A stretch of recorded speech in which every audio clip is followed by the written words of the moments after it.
नमस्कार सर्व मान्यवर शिक्षकगण आणि माझ्या प्रिय विद्यार्थी मित्रांनो, आज आपण एका अशा क्रांतिपुरुषाच्या जन्मदिनानिमित्त एकत्र आलो आहोत ज्याने नुसती कविता, कथा किंवा पोवाडे लिहिले नाहीत, तर जगण्याचं एक नवं परिमाणच घडून टाकलं.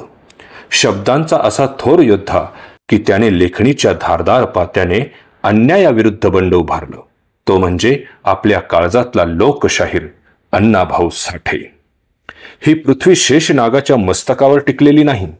ही पृथ्वी श्रमिकांच्या, शेतकऱ्यांच्या, कामगारांच्या, दलितांच्या तळहातावर उभी आहे हे समस्त विश्वाला ठणकावून सांगणारा जो एक महापुरुष होता तो म्हणजे अण्णाभाऊ. त्यांनी हे केवळ बोलून दाखवलं नाही, तर आपल्या लेखणीच्या सामर्थ्याने सिद्ध केलं. तलवारीच्या जोरावर लढलेली युद्ध एखाद्या इतिहासाच्या पानात थंड होतात, विस्मरणात जातात, पण लेखणीच्या बळावर उभारलेलं बंड ते अमर होतं. तलवार बोथट होते, पण लेखणीची धार तीव्रच होत जाते. 1 ऑगस्ट 1920 सांगली जिल्ह्यातील वाटेगाव या खेड्यात एका गरीब मातेला पुत्ररत्न प्राप्त झालं. नाव ठेवलं तुकाराम साठे.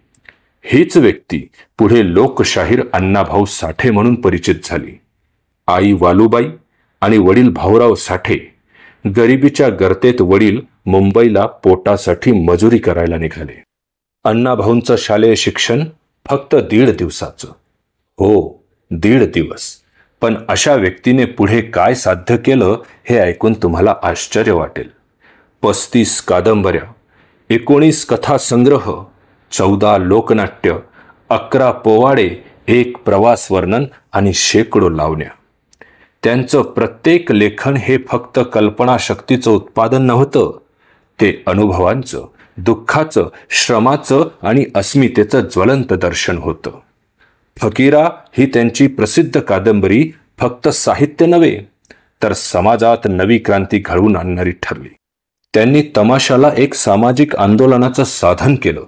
लोकनाट्यातून अन्यायाविरुद्ध आवाज उठवला, लावण्यातून जनजागृती केली, त्यांच्या पोवाड्यांतून श्रमिकांचा आवाज घुमला. विद्यार्थ्यांनो, अण्णाभाऊंचं संपूर्ण आयुष्य शिक्षण आहे. संघर्षाचं, आत्मसन्मानाचं आणि स्वाभिमानाचं. ते म्हणायचे, एकच देव, एकच धर्म, मेहनत.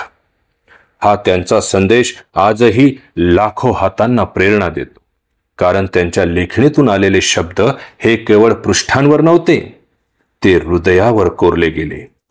त्यांनी सांगितलेले, श्रमिकांच्या तळहातावरची घामाची रेषा म्हणजेच खरी भाग्यरेषा आहे. हा शब्द केवळ प्रेरणादायी नाही, ते तुमच्यासाठी, आमच्यासाठी मार्गदर्शक तारेसारखे आहे. आज आपण आधुनिक तंत्रज्ञानात, मोबाईलच्या युगात जगतो, पण हे विसरू नका, आपल्याला इथवर आणणाऱ्या पायवाटा या अण्णाभाऊंसारख्याच महापुरुषांनी तयार केल्या. त्यांचं जीवन म्हणजे एक आंदोलन होतं. त्यांनी अन्याय सहन न करता संघर्षाच्या वाटेवरून चालत न्यायाचा झेंडा उंचावला. त्यांनी न लिहिता शिकलेलं आणि लिहून शिकवलं तेच खरं जीवन साहित्य. म्हणूनच मित्रांनो, अण्णाभाऊ साठेंच्या जयंती दिनी आपण सर्वांनी संकल्प करायला हवा. अभ्यास करू, संघर्ष करू, आत्मसन्मानाने जगू आणि समाजासाठी, देशासाठी अण्णाभाऊंसारखं काहीतरी करून जाऊ. जय लोकशाहीर अण्णाभाऊ साठे. जय भीम, जय भारत.